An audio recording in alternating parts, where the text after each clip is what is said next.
Good morning. We will have opening statements by the Secretary General and the Prime Minister, and then we'll have time for some questions. Secretary General. Thank you. Prime Minister Golob, dear Robert, welcome to NATO headquarters. Great to see you again. We just finished a very productive meeting addressing a wide range of issues related to our shared security. This month we mark the 20th anniversary of Slovenia's accession to NATO. NATO's open door has helped to spread freedom and democracy throughout Europe. And for 2 decades, you have stood with allies, united and fully committed to our collective security. So I commend you for your many contributions to NATO's collective defense and to our shared security. You are supporting NATO's peacekeeping mission in Kosovo. You have deployed troops to our battlegroups in Latvia and Slovakia. And Slovenia, as a non-permanent member of the UN Security Council, you are showing your leadership in support of global peace and security. At this critical time, we all need to invest more in our security, so I welcome the steps Slovenia has taken to increase defense spending. As Slovenia stands with NATO, NATO stands with Slovenia. Italian and Hungarian jets guard your skies, and NATO allies sent urgent aid to help Slovenia after last year's floods, helping save lives. Today in our meeting, we addressed Russia's war against Ukraine. Despite major losses, President Putin has not given up his war aims. The situation on the battlefield remains very difficult. Ukraine is running out of ammunition. So Ukraine needs even more support, and they need it now. I welcome the contributions that Slovenia has already made, including humanitarian and security assistance and welcoming Ukrainian refugees. Today, we also discussed the situation in the Western Balkans, a region of strategic importance in our shared European neighborhood, and of strategic importance for NATO. Last year's outbreaks of violence in Kosovo were unacceptable, and NATO responded swiftly, deploying 1,000 extra troops. We are committed to ensuring that KFOR continues to fulfill its UN mandate. We also spoke about Bosnia-Herzegovina. NATO strongly supports the country's territorial integrity and sovereignty. All political leaders must work to preserve unity. Separatist rhetoric is irresponsible and dangerous. Finally, we also discussed the preparations for the NATO summit in July. In Washington, we will take further steps to resource our defense plans, bolster our support to Ukraine, and deepen our partnerships around the world. So, Prime Minister, thank you again for our excellent cooperation, for your strong personal commitment to our transatlantic alliance. So please, now we have the floor. Secretary General, dear Jens, good to be here. We had a very constructive meeting, discussed many things, but it's one thing that marks my thoughts most. It is true that this month we mark the 20th anniversary of Slovenia joining NATO, also joining EU, and the last 20 years were absolutely years of prosperity and stability for Slovenia, which shows quite clearly the value of both these organizations, NATO as well as European Union. And there is no doubt about that among the Slovenian population.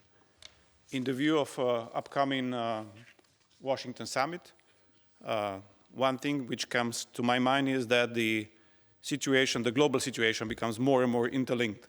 On one hand, we have the Russian aggression against the Ukraine, where Slovenia is doing its best to support the joint efforts. We believe that staying united is our major strength, and that is something that needs to be preserved. Our united position regarding the Ukraine is critical, and hopefully the position will be strengthened also in the view of the Washington summit.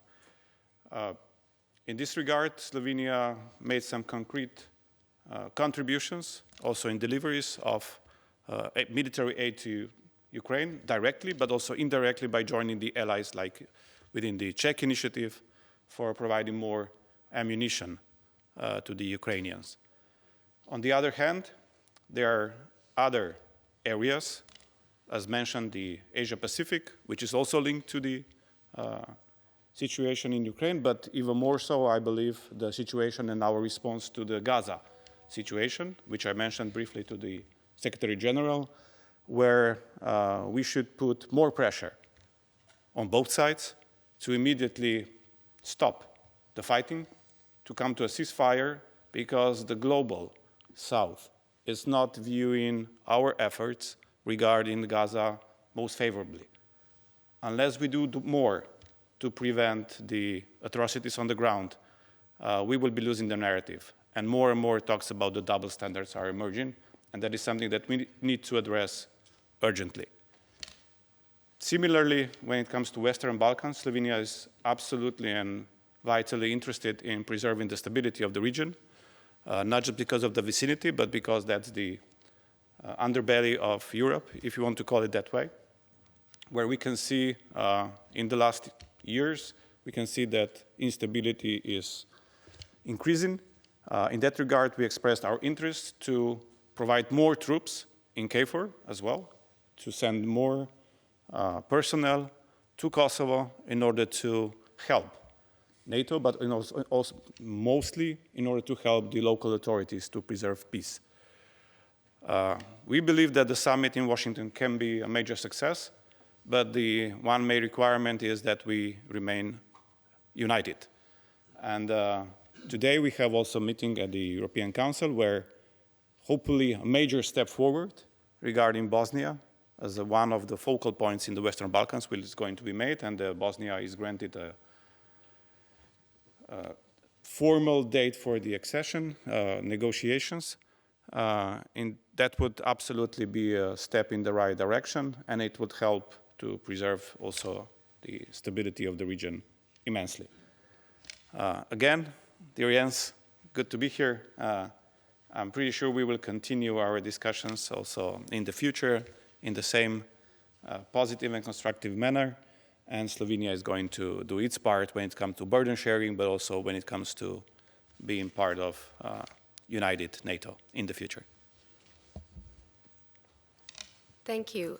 We have some time for questions. We'll start with Slovenian Public Radio and TV. Over to you. Yeah, hi, Secretary General Igor Juric, Slovenian National Television and Radio. You already mentioned some things about this last 20 years since Slovenia joined NATO with 6 other countries. Maybe could you elaborate a little bit more what Slovenia brought and all the other countries also to NATO in these last 20 years? And also the question, how do you see the fact that Slovenia is still far away from the 2% of GDP for defense expenditures? And the question for the Prime Minister, when will Slovenia reach this goal of 2% of the GDP?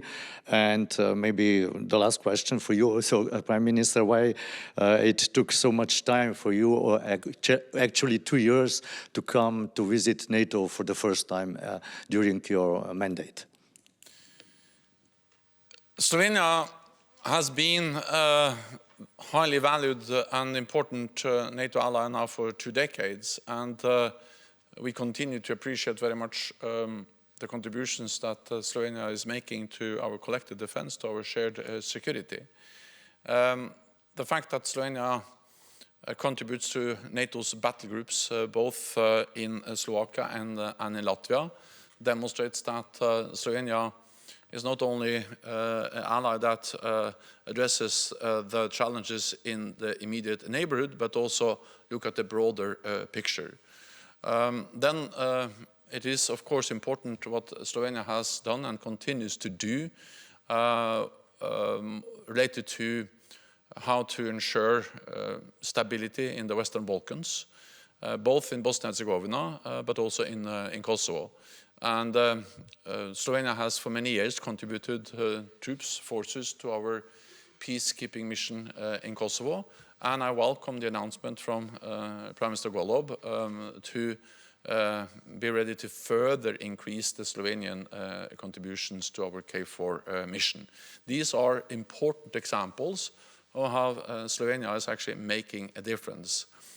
Then, of course, now when Slovenia is a member of the UN Security Council, Slovenia plays an even more important role because when Slovenia speaks, we listen to them in NATO, but actually Slovenia is also now a voice inside the UN Security Council.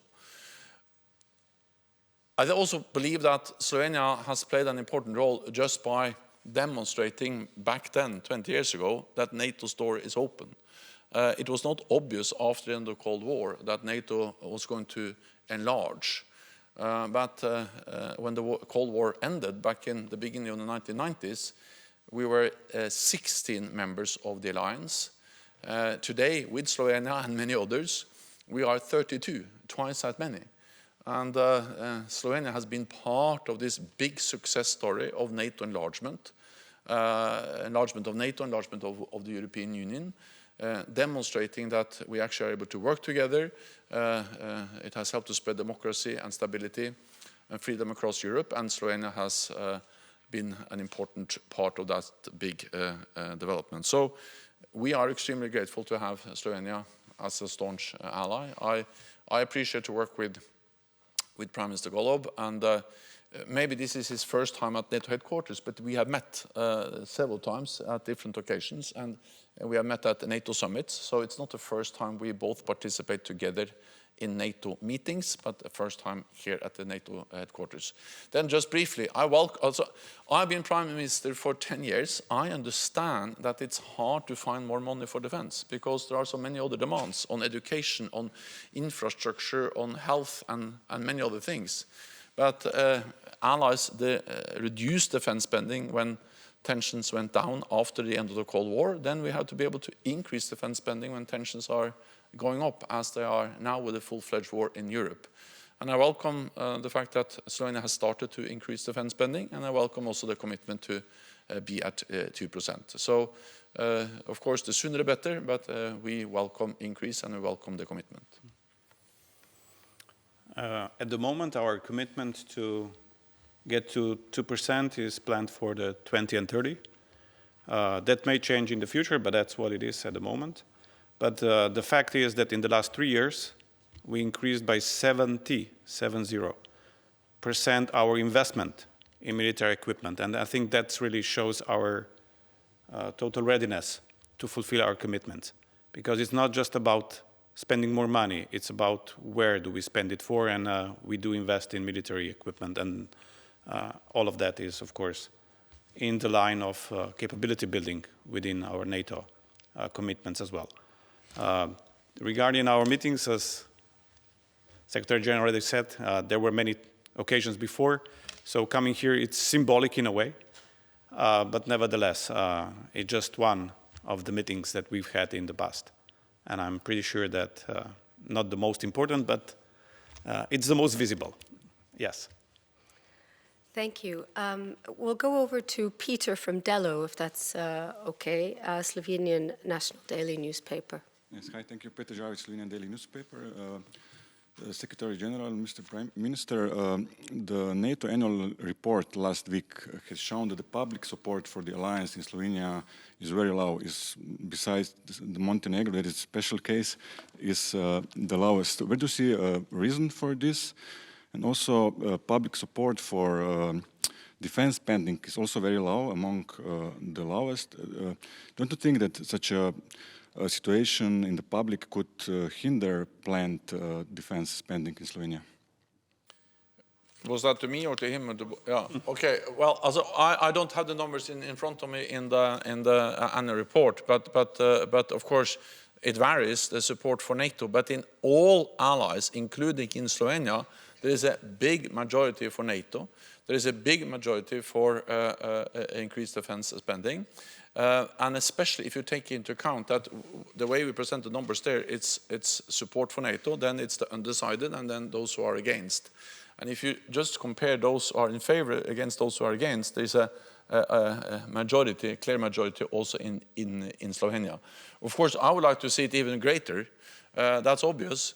But the reality is that we are 32 democracies. We have open discussions, we have open debates, and there will always be different opinions. That's part of being democracies. But Slovenia and NATO allies have demonstrated again and again that despite some differences, some disagreements, we have always been able to unite around our core task to protect and defend each other, to invest more when necessary, and that's exactly what Slovenia is doing. I believe that the support is still quite strong. All the polls are relative in a way. To make a light joke out of it, when our government is going to get that much support, we'll be really happy about that. So I would not want to put too much emphasis on that. There are many reasons why the support could be oscillating. Absolutely the spillover of the propaganda from other Western Balkans countries, but also out of Russia, it doesn't help to strengthen the support within Slovenia. But nevertheless, as I said, the government is committed, and I think the support among the population is still strong enough not to be worried about that. When it comes to defense spending, it's not about we being able or being committed to spend, it's more about what we are capable of doing. And as we are all aware, last year we had really devastating floods, which we immediately informed not just our EU friends, but also our NATO allies. We were grateful to NATO to put some equipment immediately on the ground to assist in the floods relief first, and also we informed NATO that we will have to revise in the medium term our plans for the military spending, and that was also accepted with understanding. Thank you, Prime Minister. We'll have one final question for the Slovenian press agency. Over to you, Blas. Thank you, Blaž Mohorčič from the Slovenian press agency. It's quite a follow-up to the colleague's question for the Secretary General on the spending. On this, could you please elaborate how do you assess this plan to increase only until 2030? Because since last summit, the 2% is floor and not the ceiling anymore. And for the Prime Minister, could you please elaborate a bit on your remarks that Slovenia will increase the number of soldiers on Kosovo in 4? What are the concrete plans? And also, do you support Mr. Rutte for the next Secretary General? Thank you. We made a pledge back in 2014 to move towards spending 2% of GDP on defense. Since then, all allies, also Slovenia, has started to increase defense spending. And as the Prime Minister just referred to, there has been, over the last years, a significant increase in Slovenia when it comes to more investments in defense, which is, of course, in key importance to acquire new defense capabilities. Then, of course, I would like to see Slovenia at 2% as soon as possible. I welcome the increase we have seen, and I welcome that there is a plan to be at 2%, and I hope it will be possible to push that plan forward. Because we live in a more dangerous world, and therefore we need to invest more in our collective defense. Regarding the first question, there are no concrete steps being decided yet, but what we expressed today is our willingness to contribute more, especially when it comes to the stability of the Western Balkans region. KFOR is just, I would say, the most important and successful story of cooperation within the NATO itself regarding how to stabilize the region. And Slovenia in the past has a very important role. Then throughout the years, we somehow reduced our contribution, but we are willing to do more if the need arises. And as it looks, yes, that may be the case in the next months, but it's something to be still discussed and decided upon. When it comes to the new Secretary General, the fact is that a month ago, approximately, we expressed our support for Mark Rutte. The fact is that at that time, Mr. Rutte was the only candidate, so obviously we had no qualms about expressing support. Just a couple of weeks ago, then Klaus Johannes also presented his candidacy. We took it very seriously, especially some of his points regarding the regionality of the positions and so forth. We are still looking into it, meaning that now since there are two candidates, we will take both seriously. We are not saying that we are revising our decision yet, but we are looking into the both. At the end of the day, it will have to be unanimous, the decision. And of course, Slovenia will do its best to promote the candidate who will get most votes as well. At the moment, that looks to be Mark Rutte, but I would say we will have to wait for a couple of more weeks in order to be decisive on that. Thank you, Secretary General. Thank you, Prime Minister. That's it for today. Thank you all. Thank you so much. Thank you.